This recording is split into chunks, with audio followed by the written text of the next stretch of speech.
Almost Dominar sound ತರ ಇದೆ, but Dominar ತರ ಇನ್ನು.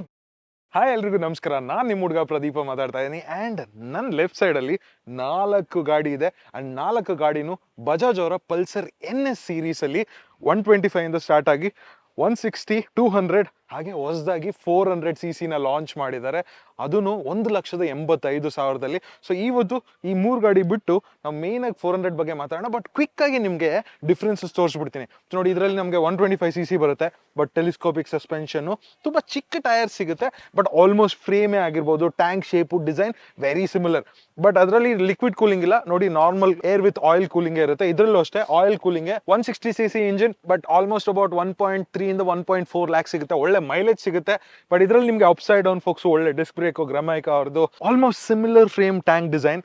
200 ಇಷ್ಟು ದಿನ ಆಲ್ಮೋಸ್ಟ್ 7-8 ವರ್ಷ, ಐ ಥಿಂಕ್ ಇನ್ನೂ ಜಾಸ್ತಿನೇ ಆಗೋಯ್ತು ಅನ್ಕೊಂತೀನಿ 200 ಲಾಂಚ್ ಮಾಡಿ. Almost similar iconic design, same 12 litre fuel tank, upside down forks ಆಗಿರ್ಬೋದು, ಸ್ವಲ್ಪ ಚಿಕ್ಕ ಫೋಕ್ಸ್ ಇದು, ಸೇಮ್ ಬ್ರೇಕ್ಸ್ ಆಗಿರ್ಬೋದು, ಇನ್ನು ಸ್ವಲ್ಪ ಚಿಕ್ಕ ಟೈರ್. ಬಟ್ ಲೇಟೆಸ್ಟ್ ಆಗಿ ಈಗ ನಾವು ಇವಾಗ ಪುಣೆಯಲ್ಲಿ ಇದ್ದೀವಿ, ಲುನಾವಲಾ ಅನ್ನೋ ಲೋಗೋ ಹಿಲ್ ಸ್ಟೇಷನಲ್ಲಿ ಈ NS 400Z ಅನ್ನೋ ಗಾಡಿನ ಓಡಿಸೋದಕ್ಕೆ. ನೋಡೋಕ್ಕೆ NS ಥರನೇ ಇರ್ಬೋದು, ಬಟ್ ಹೆಡ್ಲೈಟ್ ಸ್ವಲ್ಪ ಡಿಫ್ರೆಂಟ್ ಆಗಿದೆ. ಎಂಟೈರ್ ಹೆಡ್ಲೈಟ್ ಯೂನಿಟ್ ಸ್ವಲ್ಪ ಡಿಫ್ರೆಂಟ್ ಆಗಿದೆ. ಸೊ ಈ ವಿಡಿಯೋಲಿ ನಾನು ಕಂಪ್ಲೀಟ್ ವಾಕ್ ಅರೌಂಡ್ನ ಕೊಡ್ತೀನಿ, ಎಲ್ಲ ಡೀಟೇಲ್ಸ್ ನೋಡೋಣ. ಫಸ್ಟ್ ಲುಕ್ ಇಂಪ್ರೆಷನ್ಸ್ ಯಾವ ಥರ ಇದೆ. ಆಲ್ಮೋಸ್ಟ್ 4 years ಇಂದ ವೆಯ್ಟ್ ಮಾಡ್ತಿದ್ರು, ಕೊನೆಗೆ ಬಜಾಜ್ ಅವ್ರು ಲಾಂಚ್ ಮಾಡಿದ್ದಾರೆ. ಸ್ವಲ್ಪ ಡಿಫ್ರೆನ್ಸಸ್ ಇದೆ, but almost similar design pattern. But the biggest difference ಏನಂದರೆ ಫ್ರಂಟಲ್ಲಿ ನಿಮಗೆ ಎಂಟೈರ್ ಹೆಡ್ಲೈಟ್ ಯೂನಿಟ್ ಹೊಸದಿದು. ಈ ಡೇ ಟೈಮ್ ರನ್ನಿಂಗ್ ಲೈಟ್ಸ್ ಇರ್ಬೋದು, ಟೋಟಲಿ ನ್ಯೂ ಡಿಸೈನ್, ಒಂಥರ ಫ್ಲ್ಯಾಶ್. ಅದಕ್ಕೆ Z ಥರ ಇದೆ, ಅದಕ್ಕೆ ಇದನ್ನು Z ಅಂತ ಕರೀತಾರೆ. ಸೆಂಟ್ರಲ್ಲಿ ನಮಗೆ ಪ್ರೊಜೆಕ್ಟರ್ ಯೂನಿಟ್ ಇದೆ, ಇದೇ main headlight, high beam, low beam. ಇದರಲ್ಲಿ this entire unit is very different. But indicators almost ನಿಮ್ಮ KTMಸಲ್ಲಿ ಯಾವ ಇಂಡಿಕೇಟರ್ಸ್ ಬರುತ್ತೆ, ಕಂಪ್ಲೀಟ್ LED ಸೆಟಪ್. ಇಲ್ಲಿ ನಂಬರ್ ಪ್ಲೇಟ್ ಹೋಲ್ಡರ್ ಸಿಗ್ತದೆ, ಇಷ್ಟು ದೊಡ್ಡದಾಗೆಲ್ಲ ಬರೋದಿಲ್ಲ, ಚಿಕ್ಕದಾಗಿರುತ್ತೆ. But over all this front end looks very nice in person. ನಾವು ಫೋಟೋಸ್ಗಿಂತ ನೋಡೋಕ್ಕೆ ಫ್ರಂಟಲ್ಲಿ ಚೆನ್ನಾಗಿದೆ. ಹಾಗೆ ಕೆಳಗಡೆ ಬಂದರೆ ಈ ಸಸ್ಪೆನ್ಷನ್ ಇದೆಯಲ್ಲ, ಒನ್ ಆಫ್ ದ ಬಿಗ್ಗೆಸ್ಟ್ ಅಂತಲೇ ಹೇಳಬೇಕು NS ಸೀರೀಸಲ್ಲಿ. ಅದು 37mm ಬರುತ್ತೆ, ಇದು 43mm. ನಿಮಗೆ ಡಾಮಿನರಲ್ಲಿ ಯಾವ್ದು ಬರ್ತಾಯಿತ್ತು, ಇಲ್ಲ KTM ಹುಸ್ಕ್ವರ್ನ ಈ ಟ್ರಯಾಂಪಲ್ಲಿ ಯಾವ ಯೂನಿಟ್ ಬರುತ್ತೋ ಅದೇ ಥರ ಯೂನಿಟ್, ಬಟ್ ಶ್ಯಾಂಪೇನ್ ಗೋಲ್ಡ್ ಕಲರಲ್ಲಿ ಕೋಟ್ ಮಾಡಿದ್ದಾರೆ. ನೋಡೋಕೆ ಕಲರ್ ಕಾಂಟ್ರಾಸ್ಟ್ ಚೆನ್ನಾಗಿದೆ. ಬಟ್ ಅಪ್ಸೈಡ್ ಡೌನ್ ಫೋಕ್ಸ್ ಗೊತ್ತಲ್ಲ, ಆಲ್ಮೋಸ್ಟ್ ಅಪ್ಡೇಟೆಡ್. ಟೆಲಿಸ್ಕೋಪಿಕ್ ಸಸ್ಪೆನ್ಷನ್ ಕೊಟ್ಟಿಲ್ಲ, it is very very nice. ಅದಾಗೆ ಫ್ರಂಟಲ್ಲಿ ನಮಗೆ 110 ಸೆಕ್ಷನ್, 17 ಇಂಚ್ ವೀಲ್ಸ್ ಕೊಟ್ಟಿದ್ದಾರೆ. ಬಟ್ ಕಾಮನ್ ಆಗಿ ಪಲ್ಸರ್ಸಲ್ಲಿ ಬಜಾಜ್ ಗಾಡಿಗಳಲ್ಲಿ ಬರೋದು MRF ಜ್ಯಾಪರ್ ಟೈರ್ಸೇ, ಟ್ಯೂಬ್ಲೆಸ್ ಟೈರ್ಸು. ಬಟ್ ಇಲ್ಲಿ ಪ್ಯಾಟ್ರನ್ಸು ಸ್ವಲ್ಪ ಕೊಟ್ಟಿದ್ದಾರೆ, ನಿಮಗೆ ಇಲ್ಲಿ ಬಂದು ನೋಡಿದ್ರೆ ಗೊತ್ತಾಗುತ್ತೆ.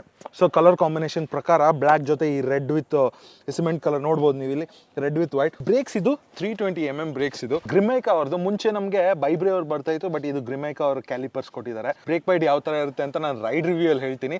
320mm. ಆ್ಯಂಡ್ ಹಿಂದೆ ನಮಗೆ ಅರೌಂಡ್ 230-220mm ಸಿಗುತ್ತೆ, ಸ್ವಲ್ಪ ಕಡಿಮೆ ಡ್ಯೂಕ್ 390ಗಿಂತ. But over all looks very nice. Dual channel ABS ಸಿಗುತ್ತೆ ಇದರಲ್ಲಿ, but you can switch off the ABS ಇದರಲ್ಲಿ. But over all front end looks pretty neat ಅಂತಲೇ ಹೇಳಬೇಕು. ಬಟ್ ದ ಮೇಜರ್ ಚೇಂಜ್ ಏನು ಗೊತ್ತಾ, ಇದು ಆ್ಯಕ್ಚುಲಿ 400cc ಇಂಜಿನ್ ಅಲ್ಲ, 373cc. 400cc ಅಂತ ಯಾಕೆ ಹೇಳ್ತಿದ್ದೀನಿ ಅಂದರೆ, ಈಗ ಲೇಟೆಸ್ಟು KTM ಬಂದಿದೆಯಲ್ಲ, KTM ಆಗಿರ್ಬೋದು, ಟ್ರಯಾಂಪ್ ಸ್ಕ್ರಾಂಬ್ಲರ್ಸು, ಸ್ಪೀಡ್ 400, ಈಗ ಹುಸ್ಕೋರ್ನ ಕೂಡ ಲಾಂಚ್ ಆಯ್ತಲ್ಲ, ಅದರಲ್ಲೆಲ್ಲ 399cc ಇಂಜಿನ್ ಇದೆ. ಬಟ್ ಇದು ಈ ಗಾಡಿಯಲ್ಲಿ ಹಳೆ ಡಾಮಿನರಲ್ಲಿ ಬರ್ತಿತ್ತಲ್ಲ, ಹಳೆ KTMಸಲ್ಲಿ, ಸೆಕೆಂಡ್ ಜನ್ರೇಷನ್ KTMಲ್ಲಿ ಯಾವ ಇಂಜಿನ್ಸ್ ಬರ್ತಾಯಿತ್ತೋ ಅದೇ ಇಂಜಿನ್ನ ಕ್ಯಾರಿ ಫಾರ್ವರ್ಡ್ ಮಾಡಿದ್ದಾರೆ. ಐ ಥಿಂಕ್ ಅರ್ಥ ಆಯಿತು, ಬಿಕಾಸ್ ಕಾಸ್ಟು ಕಮ್ಮಿ ಇಡಬೇಕು. ಈಗ ಹೊಸ ಇಂಜಿನ್ ತೊಗೊಂಬಂದ್ರೆ ಬಿಗರ್ ಕ್ಯೂಬಿಕ್ ಕೆಪಾಸಿಟಿ, ಸ್ವಲ್ಪ ಕಾಸ್ಟ್ ಜಾಸ್ತಿ ಆಗಿಬಿಡುತ್ತೆ ಅಂತ ಇಟ್ಟಿದ್ದಾರೆ. ಬಟ್ ಈ ಇಂಜಿನು ಏನು ಕಮ್ಮಿ ಇಲ್ಲ ಗುರು, ಬಿಕಾಸ್ ಇದರಲ್ಲಿ ನಿಮಗೆ 40 PS of power, almost 40 bhp power ಸಿಗ್ತಾ ಇದೆ. ಆಲ್ಮೋಸ್ಟ್ 880 RPM ಅಲ್ಲಿ. ಇನ್ನು ಈಗ ಹೊಸದಾಗಿ ಬಂದಿದೆಯಲ್ಲ ಆ ಇಂಜಿನಲ್ಲಿ ನಮಗೆ 46 bhp ಬರುತ್ತೆ. KTM ಡ್ಯೂಕ್ 390 ಅಲ್ಲಿ ಬಂದಿರೋದು ಅಷ್ಟೇ. ಇನ್ನೂ RC ಅಡ್ವೆಂಚರ್ ಯಾವುದು ಅಪ್ಡೇಟ್ ಆಗಿಲ್ಲ. ಹುಸ್ಕೋರ್ನಾದಲ್ಲಿ ಆಲ್ಮೋಸ್ಟ್ ಸಿಮಿಲರ್ ಫಿಗರ್ಸೇ, ಬಟ್ 35 Nm ಆಫ್ ಟಾರ್ಕ್. ನಮ್ಮ ಡಾಮಿನರಲ್ಲಿ ಏನು ಬರ್ತಿತ್ತೋ ಅದೇ ಇಂಜಿನ್. ವೆರಿ ಗುಡ್ ಇಂಜಿನ್ ಅಂತಲೇ ಹೇಳಬೇಕು. ಒಳ್ಳೆ ಮೈಲೇಜನ್ನು ಸಿಗುತ್ತೆ ಗುರು. 35 ಎಲ್ಲ ಜಾಸ್ತಿ ಆಗೋಯ್ತು ಅಂದ್ಕೊಳ್ಳಿ, ಬಿಕಾಸ್ ಡಾಮಿನರ್ ವೆಯ್ಟ್ ಜಾಸ್ತಿ ಇತ್ತು. 28 ಇಂದ 30 ಮೈಲೇಜ್ ಖಂಡಿತ ಸಿಗುತ್ತೆ. ಬಟ್ ಈ ಗಾಡಿ ನಮಗೆ 174 kg 175 kg ಇದೆ. ಆಲ್ಮೋಸ್ಟ್ 15ರಿಂದ 20 kg ಕಮ್ಮಿ ಡಾಮಿನರ್ಗಿಂತ. So power weight ratio insane. Like ಅದರಿಂದ ಮೈಲೇಜು ಇನ್ಕ್ರೀಸ್ ಆಗುತ್ತೆ, ಹ್ಯಾಂಡ್ಲಿಂಗ್ ಇನ್ಕ್ರೀಸ್ ಆಗುತ್ತೆ. ಡಾಮಿನರ್ಗಿಂತ ನಿಮಗೆ ಗ್ರೌಂಡ್ ಕ್ಲಿಯರೆನ್ಸು ಜಾಸ್ತಿ ಇದೆ. ಆಲ್ಮೋಸ್ಟ್ 168mm 165mm ಏನೋ ಇದೆ. ಡಾಮಿನರ್ ನಿಮಗೆ 156 ಸಮಥಿಂಗ್ ಏನೋ ಬರುತ್ತೆ. ಸೊ 10-15mm ಜಾಸ್ತಿನೇ ಇದೆ ಗ್ರೌಂಡ್ ಕ್ಲಿಯರೆನ್ಸ್. ಹಾಗೆ ಸೀಟ್ ಹೈಟನ್ನು almost similar, close to 805mm 807mm seat height ಇದೆ. ಸೊ ನಾನು 6 feet ಟಾಲ್ ಇದ್ದೀನಿ, 6 ಅಡಿ ಉದ್ದ. ನನಗೂ ನೋಡಿ ಕಂಫರ್ಟೇಬಲ್ ಆಗಿದೆ, ವೆರಿ ಪ್ಲಾಂಟೆಡ್, 2 ಕಡೆನೂ ಫ್ಲಾಟ್ ಫುಟ್ ಮಾಡ್ಬೋದು. ಬಟ್ ಶಾರ್ಟರ್ ರೈಡರ್ಸ್ಗೂ ಅಷ್ಟೊಂದು ಉದ್ದ ಏನು ಅನಿಸಲ್ಲ. ಬಟ್ ಒಂದು ವಿಷಯ, ಏನು ಈ ಗಾಡಿಯಲ್ಲಿ ಕಮ್ಮಿ ಮಾಡ್ಬಿಟ್ಟಿದೆ ಅಂದರೆ ಸೇಮ್ ಟ್ಯಾಂಕ್ ಕೊಟ್ಬಿಟ್ಟಿದ್ದಾರೆ ನೋಡಿ. ಅಲ್ಲಿರೋ ಗಾಡಿಗಳಲ್ಲಿ ಎಷ್ಟು ಟ್ಯಾಂಕ್ ಕೆಪಾಸಿಟಿ ಇದೆಯೋ ಈ ಗಾಡಿಯಲ್ಲೂ ಅಷ್ಟೇ ನೋಡಿ.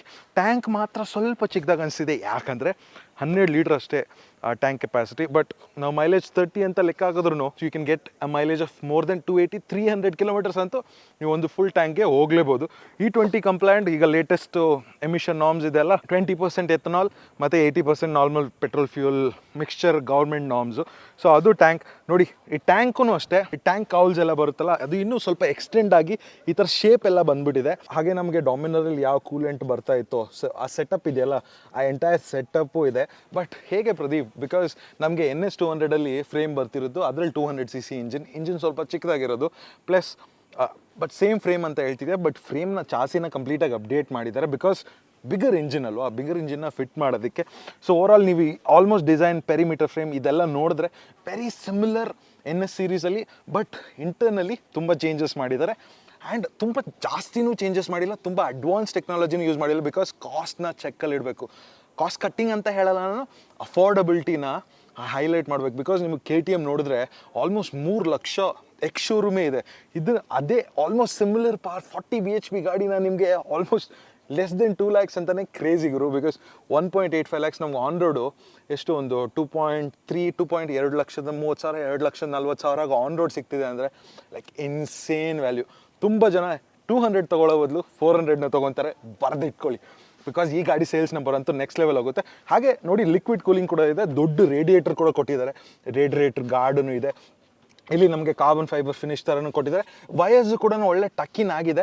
ಬಟ್ ಯಾವ ಥರ ಇದೆ ಈ ಇಂಜಿನ್ ಓಡಿಸೋದಕ್ಕೆ ಈ ಗಾಡಿಯಲ್ಲಿ ಈ ಫ್ರೇಮಲ್ಲಿ ಅಂತ ನಾನು ಖಂಡಿತ ರೈಡ್ ರಿವ್ಯೂಲ್ಲಿ ಹೇಳ್ತೀನಿ. 11ನೇ ತಾರೀಕು ಬರುತ್ತೆ. ಮಿರರ್ಸೂ ಆಲ್ಮೋಸ್ಟ್ ವೆರಿ ಸಿಮಿಲರ್, ಡಾಮಿನರ್ ಮಿರರ್ಸ್ನ ಯೂಸ್ ಮಾಡಿದ್ದಾರೆ. ಒಳ್ಳೆ ನನಗಿಷ್ಟ ಈ ಮಿರರ್ಸ್, ಆ್ಯಕ್ಚುಲಿ ನೋಡೋಕ್ಕೂ ಚೆನ್ನಾಗಿದೆ.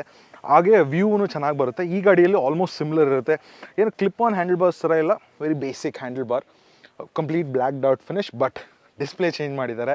ಇದರಲ್ಲಿ ಕಂಪ್ಲೀಟ್ ಡಿಜಿಟಲ್ ಡಿಸ್ಪ್ಲೇ ಕೊಟ್ಟಿದ್ದಾರೆ. ಇಲ್ಲಿ ನಿಮಗೆ ನ್ಯಾವಿಗೇಷನ್ನು ಮತ್ತು ಮೋಡ್ಸ್ ಎಲ್ಲ ಬರ್ತಿದೆ. ಈ ಗಾಡಿಯಲ್ಲಿ ನಮಗೆ ಆಲ್ಮೋಸ್ಟ್ ರೈಡಿಂಗ್ ಮೋಡ್ಸ್ ಕೂಡ ಇದೆ. ಆಫ್ ರೋಡ್ ಮೋಡ್ ಅಂತೆ, ರೋಡ್ ಮೋಡ್ ಅಂತೆ, ಟ್ರ್ಯಾಕ್ ಮೋಡು, ರೇನ್ ಮೋಡ್, ಆ ಥರ.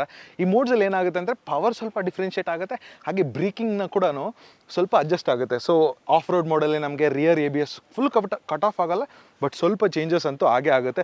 ಹಾಗೆ ಡಿಸ್ಪ್ಲೇನೂ ತುಂಬ ಚೆನ್ನಾಗಿದೆ. ನಮ್ಮ ಬ್ರದರ್ ಡ್ಯಾನಿ ಬ್ರೋ ರೆವ್ ನೈಟ್ರೋ ಕಡೆಯಿಂದ, ಸೊ ಅವ್ರು ಆಲ್ರೆಡಿ ಓಡ್ಸ್ ಬಂದಿದ್ದಾರೆ. ಹೊಸದಾಗಿ ಆಲ್ಮೋಸ್ಟ್ ಈ ಡಿಸ್ಪ್ಲೇನ ನೀವು ಅದರ್ ಪಲ್ಸರ್ ಮೋಟರ್ ಸೈಕಲ್ಸಲ್ಲಿ ನೋಡಿರ್ಬೋದು, ಬಟ್ ಈ ಹೊಸದಾಗಿ LCD ಡಿಸ್ಪ್ಲೇನ ಕೊಟ್ಟಿದ್ದಾರೆ. ಬಟ್ ಇದರಲ್ಲಿ ಏನೇನಿದೆ ಅಂದರೆ ಟ್ರಿಪ್ ಮೋಡ್ಸ್ ಇದೆ, ನಮಗೆ ಟ್ರಿಪ್ A ಟ್ರಿಪ್ B ಎಲ್ಲ ಚೇಂಜಸ್ ಮಾಡ್ಕೊಬೋದು. ಬ್ಲೂಟೂತ್ ಕನೆಕ್ಟಿವಿಟಿ ಅನ್ನೋ ಆಪ್ಷನ್ ಕೂಡ ಇದೆ. ಇದ್ರ ಜೊತೆಗೆ ನಮಗೆ ಮ್ಯೂಸಿಕ್ಕು ಕಂಟ್ರೋಲ್ ಮಾಡ್ಕೊಬೋದು. ವೆಹಿಕಲ್ ಇನ್ಫಾರ್ಮೇಷನ್ ಅಲ್ಲಿ ನಮಗೆ ನೋಡಿ ರೈಡಿಂಗ್ ಮೋಡ್ಸ್ ಇದೆ, 4 ರೈಡಿಂಗ್ ಮೋಡ್ಸ್ ಇದೆ, ರೋಡು, ಸ್ಪೋರ್ಟು, ರೇನು ಮತ್ತು ಆಫ್ ರೋಡ್ ಮೋಡ್. ಈ 4 ಮೋಡ್ಸ್ ಇದೆ. ಸ್ವಲ್ಪ ಪವರ್ ಫಿಗರ್ಸ್ ಸ್ವಲ್ಪ ಡಿಫ್ರೆನ್ಷಿಯೇಟ್ ಆಗುತ್ತೆ, ಹಾಗೆ ಬ್ರೇಕಿಂಗ್. ಬಟ್ ಇನ್ನೊಂದು ವಿಷಯ ನಾನು ಹೇಳೋದು ಮರ್ತದೆ, ಈ ಗಾಡಿಯಲ್ಲಿ ನಿಮಗೆ ಟ್ರ್ಯಾಕ್ಷನ್ ಕಂಟ್ರೋಲ್ ಸಿಗ್ತಾ ಇದೆ. ಈ ಪ್ರೈಸಿಂಗಲ್ಲಿ ಟ್ರ್ಯಾಕ್ಷನ್ ಕಂಟ್ರೋಲ್ ಯಾರಿಗೆ ಕೊಡ್ತಾರೆ? ಟ್ರ್ಯಾಕ್ಷನ್ ಕಂಟ್ರೋಲ್ ಅಂದರೆ ಏನೂ ಗೊತ್ತಲ್ಲ. ಸೊ ರೇರ್ ವೀಲ್ ಸ್ಪಿನ್ ಆಗದೆ ನಿಮಗೆ ಇಂಜಿನ್ ಸ್ಟಾಪ್ ಮಾಡುತ್ತೆ. ಬಿಕಾಸ್ ಈ ಗಾಡಿಯಲ್ಲಿ ನಿಮಗೆ ರೈಡ್ ಬೈ ವೈರ್ ಸಿಗ್ತಾ ಇದೆ. Very first time in this segment, ಈ ಪ್ರೈಸ್ ಪಾಯಿಂಟಲ್ಲಿ ರೈಡ್ ಬೈ ವೈರ್. ಸೊ ಇದರಿಂದ ನಮ್ಮ ಸ್ಲಿಪ್ಪರ್ ಕ್ಲಚ್ ಆಗಿರ್ಬೋದು, ಈ ಟ್ರ್ಯಾಕ್ಷನ್ ಕಂಟ್ರೋಲ್ ಆಗಿರ್ಬೋದು, ಈ ರೈಡಿಂಗ್ ಮೋಡ್ಸ್ ಆಗಿರ್ಬೋದು, ತುಂಬ ಇನ್ನೂ ಚೆನ್ನಾಗಿ ವರ್ಕ್ ಆಗುತ್ತೆ. So very nice. ಹಾಗೆ ಈ ಗಾಡಿ ಯಾವ ಥರ ಸೌಂಡ್ ಮಾಡುತ್ತೆ ಅಂತ ನೋಡಿಲ್ವಲ್ಲ, ಎಕ್ಸಾಸ್ಟ್ ನೋಟ್ ಕೇಳೋಣ.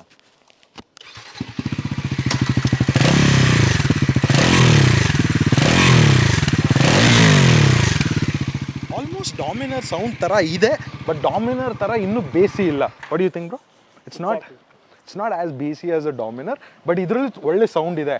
ಅಂಡರ್ ಬೆಲ್ಲಿ ಎಕ್ಸಾಸ್ಟ್ ಅಲ್ಲ, ಅದರಲ್ಲಿ ನಿಮಗೆ ಟ್ವಿನ್ ಎಕ್ಸಾಸ್ಟ್ ಇದೆ ಅಲ್ಲ, ಸೊ ಇನ್ನೂ ಸ್ವಲ್ಪ ಬೇಸಿಯಾಗಿ ಬರುತ್ತೆ. ಬಟ್ ಇದರಲ್ಲಿ it sounds very very nice. ಹಾಗೆ ನಮಗೆ USB ಚಾರ್ಜಿಂಗ್ ಕೊಟ್ಟಿದ್ದಾರೆ. ಬಟನ್ಸ್ ಕ್ವಾಲಿಟಿ ಆ್ಯಕ್ಚುಲಿ ತುಂಬಾ ಚೆನ್ನಾಗಿದೆ. ಒಂದು ವಿಷಯ ಆ ಗಾಡೀಲಿ ಇಲ್ಲ, ಈ ಗಾಡೀಲಿ ಏನಿದೆ ಅಂದರೆ ಸ್ಲಿಪ್ಪರ್ ಕ್ಲಚ್. ಆ್ಯಕ್ಚುಲಿ ಈಗ ಹೊಸ NS 200ಅಲ್ಲಿ ಸ್ಲಿಪ್ಪರ್ ಕ್ಲಚ್ನ ಅಪ್ಡೇಟ್ ಮಾಡಿದ್ದಾರೆ. ಇದರಿಂದ ಏನಾಗುತ್ತೆ ಅಂದರೆ ನಮಗೆ ಅಪ್ ಶಿಫ್ಟ್ ಡೌನ್ ಶಿಫ್ಟ್ ಮಾಡುವಾಗ ತುಂಬ ಈಸಿ, ತುಂಬ ಹೈ ರೇವಿಂಗಲ್ಲಿ ತುಂಬ ಫಾಸ್ಟಾಗಿ ಡೌನ್ ಶಿಫ್ಟ್ ಅಪ್ ಶಿಫ್ಟ್ ಮಾಡ್ಬೋದು. ಸ್ಲಿಪ್ಪರ್ ಕ್ಲಚ್ ಇಲ್ಲ ಅಂದರೆ ಅದೊಂದು ಪ್ರಾಬ್ಲಮ್, ಬಿಕಾಸ್ ಅಗ್ರೆಸಿವ್ ಆಗಿ ಶಿಫ್ಟ್ ಡೌನು ಅಪ್ ಮಾಡೋಕ್ಕಾಗೋದಿಲ್ಲ.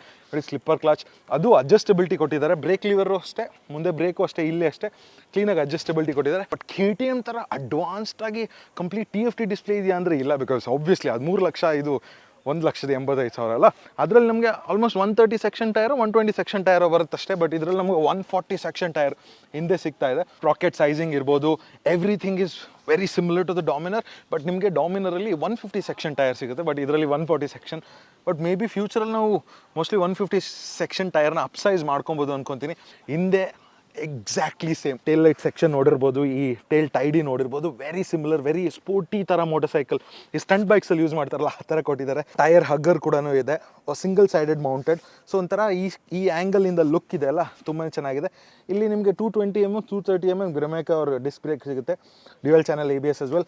ಬಾಕ್ಸಿ ಸ್ವಿಂಗ್ ಆರ್ಮ್, ಇದೊಂದು ಅಪ್ಡೇಟ್ ಮಾಡಬೇಕಾಗಿತ್ತು ಈ ಸ್ವಿಂಗ್ ಆರ್ಮ್ನ, ಬಟ್ ಸ್ಟಿಲ್ ಈ ಪ್ರೈಸಲ್ಲಿ ನೋ ಕ್ವಶನ್ಸ್ ಆಸ್. ಮೋನೋಶಾಕ್ ಸಸ್ಪೆನ್ಷನ್ ಕೂಡ ಇದೆ, ಪ್ರೀಲೋಡ್ನ ಅಡ್ಜಸ್ಟ್ ಮಾಡ್ಕೊಬೋದು. 150 ಸೆಕ್ಷನ್ ಟೈರ್ ಕೊಟ್ಬಿಟ್ಟಿದ್ರೆ ಇನ್ನು ಸ್ವಲ್ಪ ಹ್ಯಾಂಡ್ಲಿಂಗ್ ಇನ್ನೂ ಚೆನ್ನಾಗಿರೋದು, ಬಟ್ ವೀಲ್ ಬೇಸ್ ಕಮ್ಮಿ ಇದೆ, ವೆಯ್ಟ್ ಕಮ್ಮಿ ಇದೆ, ಅದರಿಂದ ಎಜಿಲಿಟಿ. ಐ ಥಿಂಕ್ ನಾಳೆ ಟ್ರ್ಯಾಕಲ್ಲೂ ಓಡಿಸ್ತೀವಿ, ಬಜಾಜ್ ಚಾಕನ್ ಟ್ರ್ಯಾಕ್ ಇದೆ, ತುಂಬ ಚೆನ್ನಾಗಿದೆ ಟ್ರ್ಯಾಕು, ಅಲ್ಲಿ ಓಡಿಸ್ತೀವಿ. ಸೊ ಡೆಫಿನೆಟ್ಲಿ ರೈಡ್ ರಿವ್ಯೂಗೆ ವೆಯ್ಟ್ ಮಾಡಿ ಯಾವ ಥರ ಇದೆ ಅಂತ. 6 ಸ್ಪೀಡ್ ಗೇರ್ ಬಾಕ್ಸ್ ಇದೆ, ಸೆಂಟರ್ ಸ್ಟ್ಯಾಂಡ್ ಏನೂ ಇಲ್ಲ, ಬಟ್ ಅಂಡರ್ ಬೆಲ್ಲಿ ಎಕ್ಸಾಸ್ಟ್ ಸಿಗುತ್ತೆ. ಈಗ ಮೇಲೆ ನೀವು ಬ್ಲ್ಯಾಕ್ ಕಲರ್ ನೋಡಿದ್ರಲ್ಲ, ನೋಡಿ ಇಲ್ಲಿ ಗ್ರೇ ಕಲರ್ ಆಪ್ಷನ್ಸ್ ಇದೆ, ಪ್ಲಸ್ ಇದರಲ್ಲಿ ನಿಮಗೆ ಗ್ರೀನ್ ಆಕ್ಸೆಂಟ್ಸ್ ಕೊಟ್ಟಿದ್ದಾರೆ ವೀಲ್ಸಲ್ಲಿ, ಪ್ಲಸ್ ವೈಟ್ ಆಕ್ಸೆಂಟ್ಸ್ ಇದೆ. ಅದು ಬಿಟ್ಟರೆ ಇನ್ನೊಂದು ಕಲರ್ ತುಂಬ ಅಟ್ರಾಕ್ಟಿವ್ ಕಲರ್ ಅಂದರೆ ಇಲ್ಲಿ ರೆಡ್ ಕಲರ್ ಇದೆ. Red looks very very attractive. Proper mat finish ಇಲ್ಲ, ಪ್ರಾಪರ್ ಗ್ಲಾಸಿ ಫಿನಿಶ್, ಬಟ್ ಇದರಲ್ಲಿ ನಿಮಗೆ ಬ್ಲ್ಯಾಕು ವೈಟ್ ಆಕ್ಸೆಂಟ್ಸ್ ಪ್ಲಸ್ ಇಲ್ಲಿ ಗ್ರೇ ಆಕ್ಸೆಂಟ್ಸ್ ಇದೆ. ಇಲ್ಲಿ ಏನು ಕಲರ್ಸ್ ಇದೋ ಅದೇ ಥರ ವೀಲ್ಸ್ ಅಲ್ಲೂ ಕೊಟ್ಟಿದ್ದಾರೆ. ಈ ವೈಟ್ ಆ್ಯಕ್ಚುಲಿ ತುಂಬ ನೋಡೋಕ್ಕೆ ಸಕ್ಕದಾಗಿದೆ, because once you switch on these lights ಅಲ್ಲ, ಈ ವೈಟ್ ನೋಡೋಕ್ಕೆ ತುಂಬ ಚೆನ್ನಾಗಿದೆ. ಬಟ್ ಎಲ್ಲ ಕಲರ್ಸು ಎಲ್ಲ options same price point 1.85 lakhs. So Pradeep, ಕೊನೆಗೆ ಏನು ಹೇಳ್ತೀಯ, ನಿನ್ನ ಫಸ್ಟ್ ಇಂಪ್ರೆಷನ್ಸ್ ಯಾವ ಥರ ಇದೆ ಈ ವಾಕ್ ಅರೌಂಡ್ ಆದಮೇಲೆ? ಅಂದರೆ ಗಾಡಿ ನೋಡೋಕ್ಕೆ ತುಂಬ ಚೆನ್ನಾಗಿದೆ, ಕಲರ್ ಆಪ್ಷನ್ಸೂ ತುಂಬ ಚೆನ್ನಾಗಿದೆ. ನೀವು ಈಗಲೇ ನೋಡಿದ್ರಲ್ಲ, ರೆಡ್ ಕಲರ್, ಈ ಕಲರು, ವೈಟ್ ಕಲರು, ಇನ್ನೊಂದು ಕಲರ್ ಒಂದಿದೆ. ಸೊ ನೋಡೋಕ್ಕೆ ತುಂಬಾ ಚೆನ್ನಾಗಿದೆ, ಐ ರಿಯಲಿ ಲೈಕ್ ಇಟ್.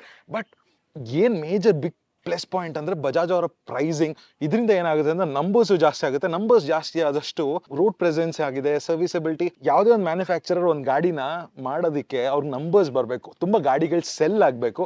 ಈ ಥರ ಪ್ರೈಸಿಂಗ್ ನನ್ನ ಮಗ ಕೊಡ್ತಾನೆ ಹೇಳಿ? ಗಾಡಿ ಯಾವ ಥರ ಓಡಿಸುತ್ತೆ ಅಂತ ತುಂಬ ಇಂಪಾರ್ಟೆಂಟ್ ಇರುತ್ತೆ. ಸೊ ಆ ವಿಡಿಯೋಗೋಸ್ಕರ ಚಾನಲ್ಗೆ ಸಬ್ಸ್ಕ್ರೈಬ್ ಮಾಡಿ, ನಿಮಗೆ ಅಪ್ಡೇಟ್ ಕೊಡ್ತೀನಿ ಯಾವ ಥರ ಇದೆ, ಟಾಪ್ ಸ್ಪೀಡ್ ಯಾವ ಥರ ಇದೆ, ಆಮೇಲೆ ಹ್ಯಾಂಡ್ಲಿಂಗ್ ಯಾವ ಥರ ಇದೆ, ಮೈಲೇಜ್ ಎಷ್ಟು ಕೊಡುತ್ತೆ ಅಂತ ನಾಳೆ ಟೆಸ್ಟ್ ಮಾಡ್ತೀವಿ. ಸೊ ಎಲ್ಲ ಡೀಟೇಲ್ಸ್ ಹೇಳ್ತೀನಿ. ಹೋಪ್ ಈ ವಿಡಿಯೋ ನಿಮ್ಗೆ ಇಷ್ಟ ಆಗಿರುತ್ತೆ ಅಂತ. ವಿಡಿಯೋಗೆ ಲೈಕ್ ಮಾಡಿ, ನಿಮ್ಮ ಕಾಮೆಂಟ್ ಸೆಕ್ಷನ್, ನಿಮ್ಮ ಅನಿಸಿಕೆನ ನನ್ನ ಕಾಮೆಂಟ್ ಸೆಕ್ಷನಲ್ಲಿ ತಿಳಿಸಿ. ಹಾಗೆ ಪ್ರದೀಪ್ ಆನ್ ವೀಲ್ಸ್ ಕನ್ನಡ ಚಾನಲ್ಗೆ ಸಬ್ಸ್ಕ್ರೈಬ್ ಮಾಡಿ. ಮತ್ತೆ ಇನ್ನೊಂದು ವಿಡಿಯೋ ಸಿಗ್ತೀನಿ. ಅದುವರೆಗೂ take care, bye bye from ಲುನಾವ್ಲಾ.